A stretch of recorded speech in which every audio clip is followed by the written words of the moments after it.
Hi ළමයි කොහොමද ඔයාලට වෙනද වගේම අදත් මම ඉට්ටි කිරිස් වගේ වීඩියෝ එකක් අරගෙන ඔයාලව බලන්න ආවා.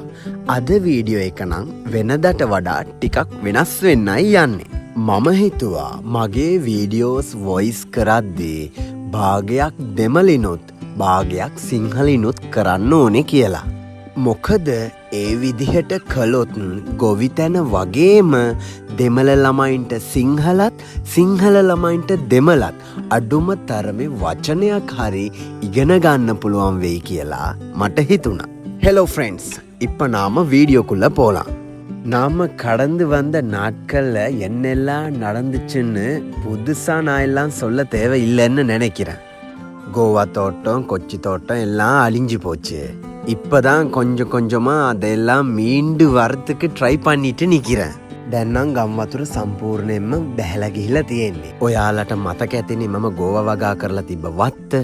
ඉතින් ඒකෙත් දැන් වතුර නැති නිසා ස්ප්‍රින්කල් ලයින්ස් ටික ගලවලා මහ වීදියට, ඒ කියන්නේ වත්ත මැද්දෙන් දානවා මුළු පොළවම ரொட்டரி කරන්න ඕන නිසා. ஃப்ரெண்ட்ஸ், இந்த காணி வந்து வெள்ளம் போட்டிருந்த காணி தானே. அதனால இந்த காணியில புதுசா விவசாயம் தொடக்கிறதுக்கு முன்னாடி டிராக்டரை போட்டு நல்லா ரொட்டரி செஞ்சு காய வைக்கணும்.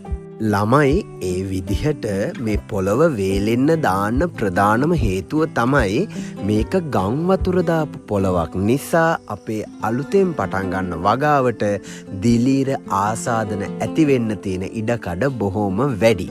இப்போ நாம் போலாம். வீடியோவை தொடங்கும் போது நான் காட்டின கொச்சி தோட்டம் மறுபடியும் பார்க்கறதுக்கு. இந்த தோட்டத்தில் கிட்டத்தட்ட 1200 கொச்சி மரங்கள் இருந்துச்சு. ஆனால் இந்த வெள்ளம் வந்து எல்லாமே நாஸ்தி ஆயிடுச்சு. இந்த வீடியோவை தொடங்கும் போது அந்த கொச்சி மரங்கள் எல்லாம் கலட்டி நெருப்பில் போடுறது தான் நீங்கள் பார்த்தீங்க.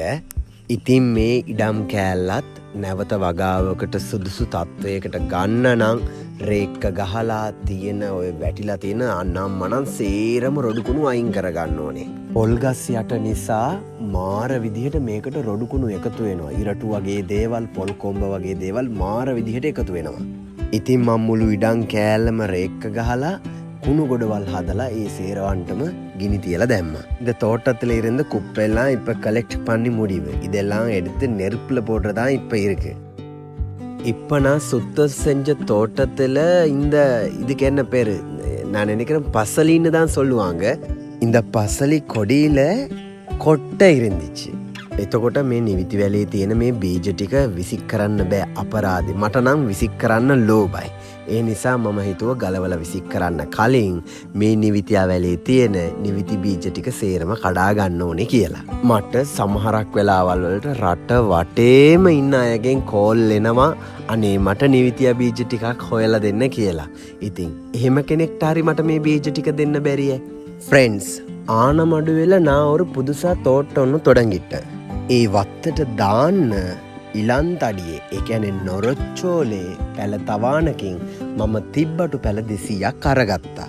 ඔයාලා දැන් මේ දකින්නේ ඒ වත්තට, ඒ කියන්නේ ආනමඩුවේ වත්තට බටලයින් එකක් දාන්න පොළව කපන විදිහයි. නොරොච්චෝලේ නම් මේක මාර ලේසි වැඩක්. උදැල්ලෙන් කොටලා අදිනකොට වැලි තියෙන නිසා කේක් කපනවා වගේ හරි පහසුවෙන් කරන්න පුළුවන්. ඒත් ආනමඩුවේ නම් වැඩේ හිතන තරම් ලේසි උනේ නෑ.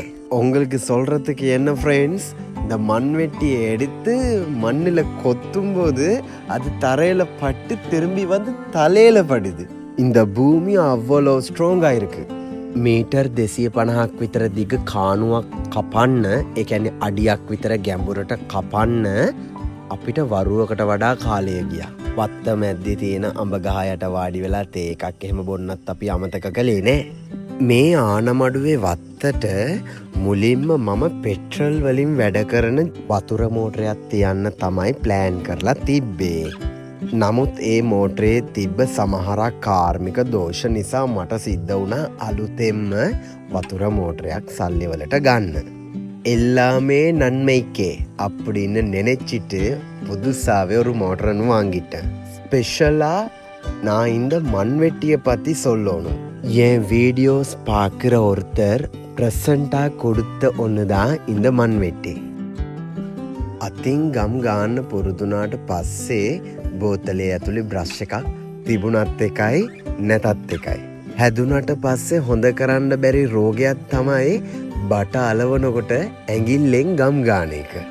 ඒ වුණාට ළමයි ඔයාලනම් ඇඟිල්ලෙන් ගම් ගාන්න එපා. මොකද මේ ගම් ඇඟිල්ලේ ගෑවුනහම හරිම කැතයි.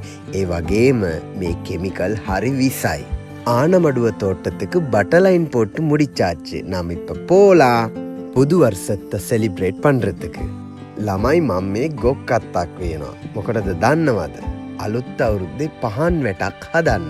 අතපය තියාගෙන නිකන් ඉන්න බැරුවට පොඩි කාලේ try කරලා බලපු සමහරක් දේවල් එදිනෙදා ජීවිතේ වැඩ කටයුතු වලට ප්‍රයෝජනවත් වෙන විදිය හිතපුවාමත් පුදුමයි. කවදා හරි ජීවිතේ බිඳුවටම කඩාගෙන වැටුනොත් කොල්ලත්තක් කියලා හරි ගොඩ එන්න බැරිය. புது வருஷத்தை செலிப்ரேட் பண்றதுக்கு நான் நொரச்சோலையில இருக்கல. ஆனா நம்மட பழக்கம் வழக்கம் படி ஆனமடுவ தோட்டத்துல பொங்குறதுக்கு எல்லாமே அரேஞ்ச் பண்ணிட்டேன். ඉතින් මට මේ හැම දෙයක්ම තනියම තමයි කරගන්න සිද්ධ වුණේ. මොකද මගේ නෝනා මහත්තයාට මේ වෙනකොට එන්න හැකියාවක් නෑනේ. හැබැයි යාමට කිව්වා උදේ 6 මාරට කලින් නැගෙනහිර දිහා බලාගෙන කිරි මුට්ටිය ලිපේ තියලා ගිනි මොලවන්න කියලා. සුබ වෙලාවල් සහ සුබ දිශාවල් ගැන එයා ලොකුවට තැකීමක් කළාට මම නම් ඒ දේවල් ගැන හිතන කෙනෙක් නෙවෙයි. මම හැම වෙලේම විශ්වාස කරන්නේ attitudes and hard working විතරමයි.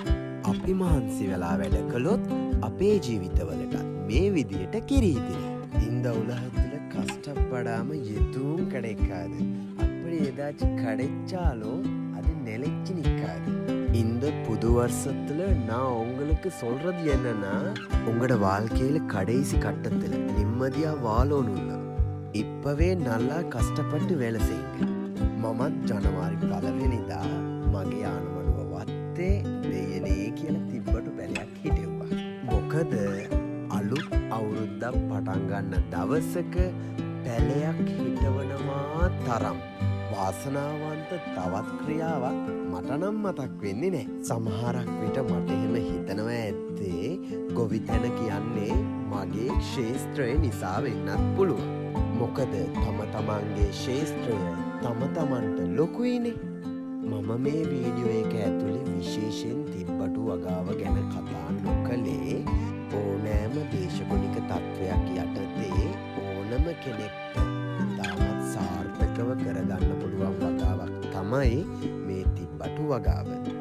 ඉතින් මම බලාපොරොත්තු වෙනවා ඉස්සරහට කරන වීඩියෝ වලදී මගේ මේ තිබ්බටු වගාව සහ නොරොච්චොලේ වත්තේ මොනවාද සිද්ධ වෙන්නේ කියලා ඔයාලට வீடியோஸ் වලින් ගෙන එන්න.